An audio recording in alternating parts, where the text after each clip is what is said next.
Hi friends, ఈరోజు spirit movie యొక్క trailer అయితే రిలీజ్ అయింది. ఇందులో ప్రభాస్ పోలీస్ ఆఫీసర్గా కనబడుతున్నాడు. అంతేకాదు బాలీవుడ్ హీరోయిన్ కానీ త్రిష కృష్ణన్, చెన్నైకి చెందిన ఈ భామ కూడా ఈ సినిమాలో ఎక్కువగా రోల్ కనబడబోతుంది. డబుల్ హీరోయిన్లతో ఈ సినిమా ట్రైలర్ అయితే రిలీజ్ అయింది. అంతేకాదు ప్రభాస్ ఈ సినిమా హిందీలో చేస్తున్నాడు, తెలుగు డబ్బింగ్ వర్షన్ కూడా జరుగుతుంది. ఎన్ని భాషల్లో పాన్ ఇండియా మూవీగా దీన్ని రిలీజ్ చేయబోతున్నారు. ఇప్పుడు ప్రభాస్ ట్రెండ్ నడుస్తుంది అని చెప్పవచ్చు.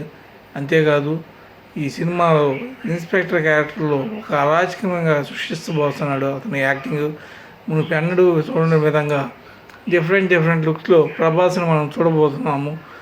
అంతేకాదు మనకి ప్రభాస్ని హైప్ చేయటంలో ఈ సినిమా స్పిరిట్ సినిమా నెంబర్ 1 పొజిషన్లో ఉంది. Anyway, thanks for yours. Thank you very much.